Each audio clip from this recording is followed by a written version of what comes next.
Hello বন্ধুরা, আসসালামু আলাইকুম। কেমন আছেন সবাই? আশা করি ভালো আছেন। আমিও রহমতে ভালো আছি। আজকে আবার একটা নতুন রেসিপি নিয়ে চলে আসলাম। শোল মাছ দেখুন ভালোভাবে ধুয়ে নিয়েছি। এদিকে নিয়েছি ফরাসের বীজগুলো ভালোভাবে ছুলিয়ে ধুয়ে নিয়েছি। এখন এগুলো রান্না করব। একটা কড়াই বসিয়ে দিয়েছি, পরিমাণ মতো তেল দিয়ে দিব। তেলটা গরম হয়ে গেলে এখানে রসুন বাটা দিয়ে দিব। রসুন বাটা দিয়ে ভালোভাবে নাড়াচাড়া করে রসুন বাটাকে ভালোভাবে মিশিয়ে নিব। যারা যারা আমার ভিডিওটা দেখবেন প্লিজ স্কিপ করবেন না, পুরো ভিডিওটা দেখবেন, আশা করি ভালো লাগবে। এখন দিয়ে দিলাম পেঁয়াজ বাটা, ভালোভাবে নাড়াচাড়া করব। এই পর্যায়ে কাঁচামরিচ কুচি দিয়ে দিয়েছি। এখন ভালোভাবে মশলাটাকে নেড়ে ভিরান করে নিব। যদি আমার ভিডিওটা ভালো লাগে অবশ্যই একটা লাইক করে দিবেন, আর চ্যানেলে যদি নতুন হয়ে থাকেন প্লিজ চ্যানেলটা সাবস্ক্রাইব করে দিবেন, পাশে থাকবেন। আমিও আপনাদের সবার পাশে আছি। কিছুটা জল দিয়ে দিলাম যাতে মশলাটা পুড়ে না যায়, তার জন্য। কে কোথা থেকে আমার ভিডিওটা দেখছেন অবশ্যই কমেন্টে বলবেন। এখন এখানে স্বাদ মতো লবণ দিয়ে দিলাম। আপনারা স্বাদ মতো লবণটা দিয়ে দিবেন। এখানে দিয়ে দিলাম বাখরের গুঁড়া। এখন দিয়ে দিলাম হলুদের গুঁড়া।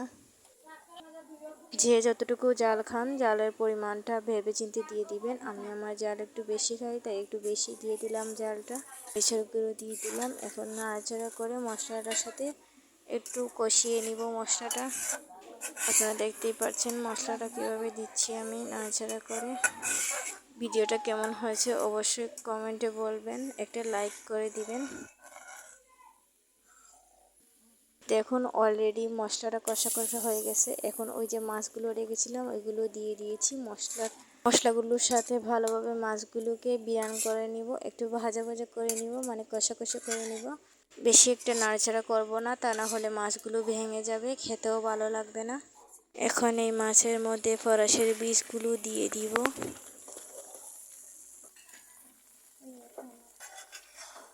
দিয়ে দিয়েছি। এখন আলতো করে নাড়াচাড়া করতে হবে, তা না হলে মাছগুলো ভেঙে যাবে আর খেতেও ভালো লাগবে না।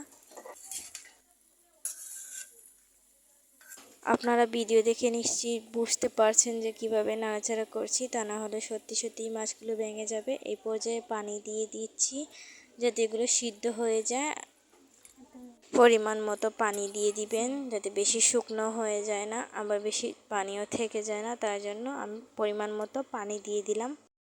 দেখুন প্রায় আমার তরকারিটা হয়ে গেছে, আর কি সুন্দর কালার হয়েছে। আপনাদের কাছে কেমন লেগেছে অবশ্যই কমেন্টে বলবেন। এখন ধনেপাতা কুচি উপর দিয়ে ছুটিয়ে নিব। হয়ে গেছেই প্রায়। ধনেপাতা কুচি উপর দিয়ে দিলে ঘ্রাণটা অনেক ভালো আসে, খেতেও অনেক ভালো লাগে।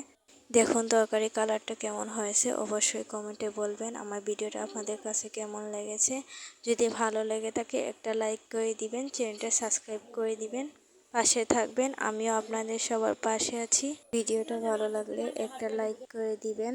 সবাই ভালো থাকেন, সুস্থ থাকেন। আল্লাহ হাফেজ। আর পরবর্তীতে আরেক ভিডিওতে দেখা হবে।